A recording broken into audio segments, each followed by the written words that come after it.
Hello everyone. In this video, we'll try to solve definite integrals by substitution from exercise 7.10.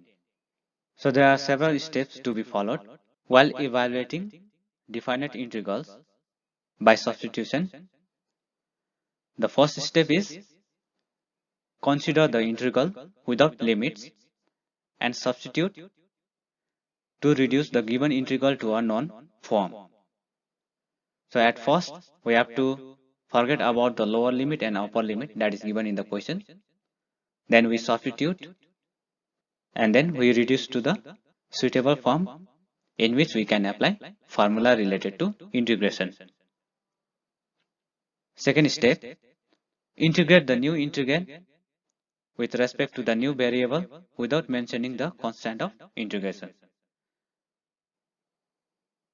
The constant of integration c that we used to put in the indefinite integral that we don't have to put while evaluating definite integrals.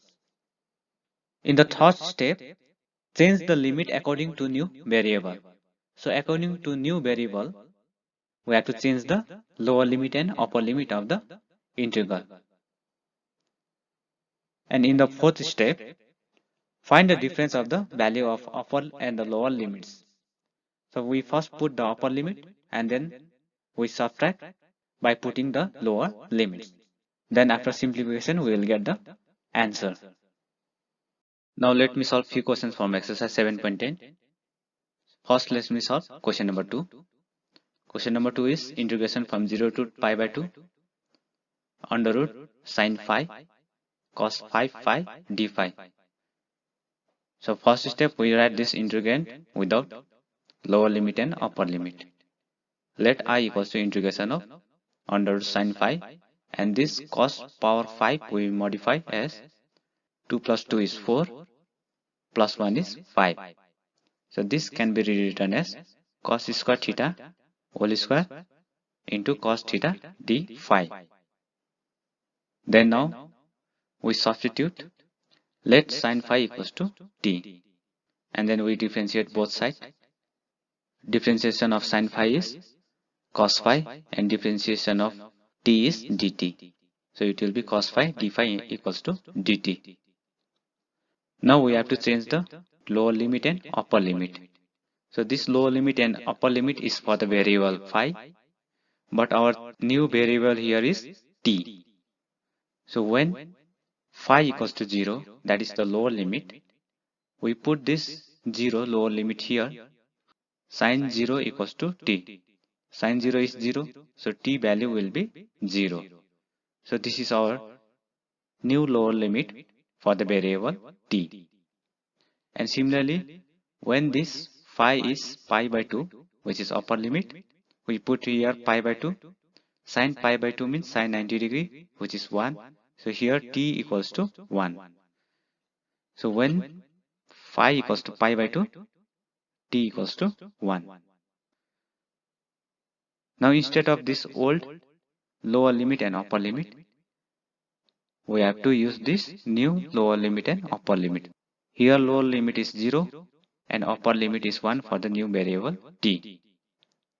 So here we rewrite this equation as I equals to integration from 0 to 1 under root t. This sine phi has been replaced by t within bracket. This cos square theta means 1 minus sine square theta. And sine here is t, so it will be 1 minus t square. And then this whole square. Cos theta d phi is our dt. Now here there is a power, so we need to simplify it using the formula a minus b whole square. A square plus b square minus twice ab into dt. And again we need to simplify by multiplying this root over t with all the terms within the bracket. Then here root over t into 1 is t to the power half plus t to the power half into t to the power 4 is t to the power 9 by 2. The power will add up, and similarly here minus 2 t to the power 2 into t to the power half is t to the power 5 by 2 into dt. So now we can separately integrate these three terms within the bracket, and integration of x to the power n is x to the power n plus 1 divided by n plus 1. So if we integrate this first term, it will be t to the power 1 by 2 plus 1 divided by 1 by 2 plus 1, and this 1 by 2 plus 1 is 3 by 2. So it will be t to the power 3 by 2 divided by 3 by 2. So if we integrate this first term, we'll get t to the power 3 by 2 by 3 by 2, plus if we integrate this second term, t to the power 9 by 2 plus 1 divided by 9 by 2 plus 1, which will be t to the power 11 by 2 divided by 11 by 2. Then minus 2. If we integrate t to the power 5 by 2 dt, then it will be t to the power 7 by 2 by 7 by 2.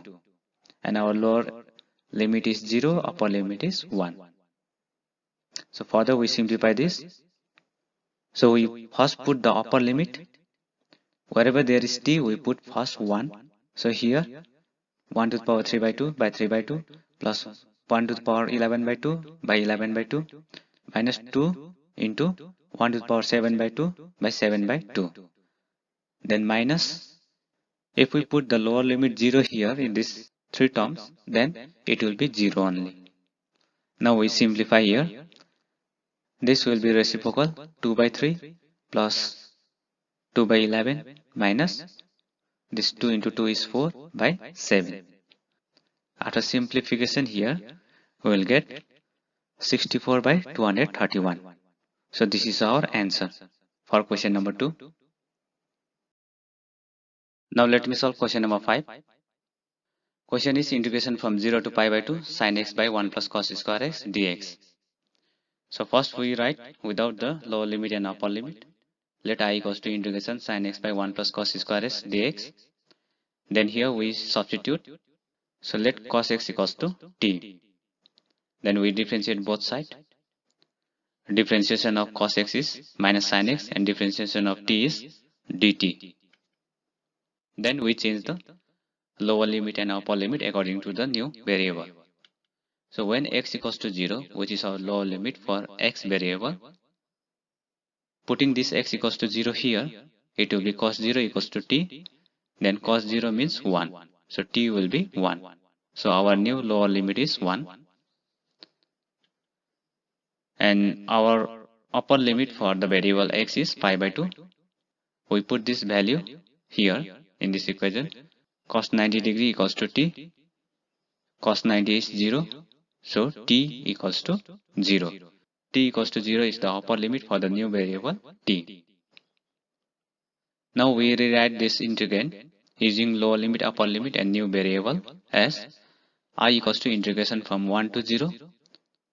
Sin x dx will be replaced by minus dt.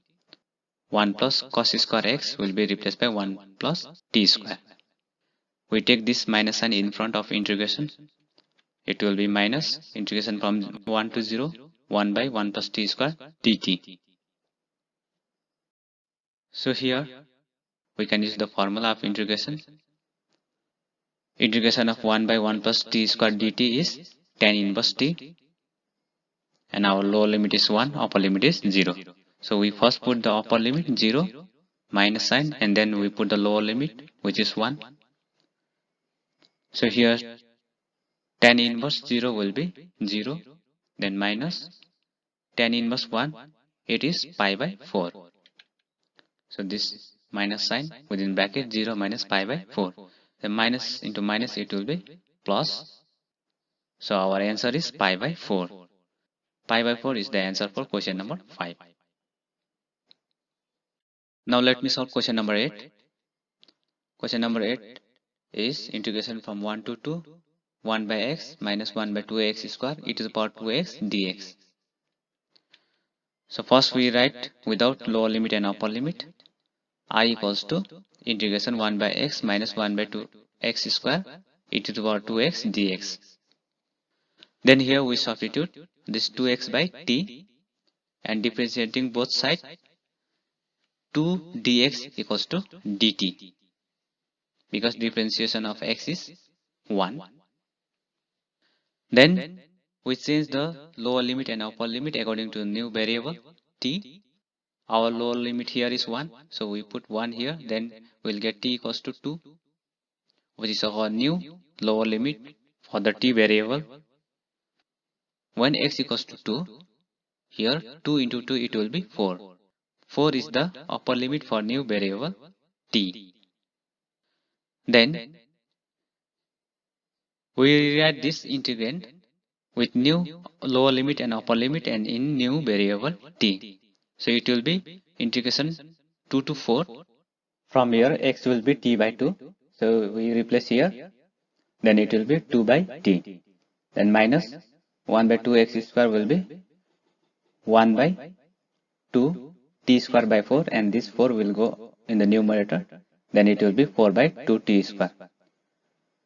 Then e to the power 2x will be t and dx will be dt by 2. Now here we simplify. This 2 will cancel 4 by 2 times, and here there is also 2. So 2 and this 2 we can take common, and that will cancel with this 2 which is in the denominator of dt. The remaining will be I equals to integration from 2 to 4 1 by t minus 1 by t square e to the power t dt. Then we compare this with the formula here. After comparing this formula with the integrand, we can write e to the power t, our fx is 1 by t, lower limit is 2, upper limit is 4. So we put upper limit e to the power 4 by 4 minus, then we put the lower limit e to the power 2 by 2. Then after simplification, we get e square within bracket e square minus 2 by 4. We cannot simplify further. So this is our answer for question number 8.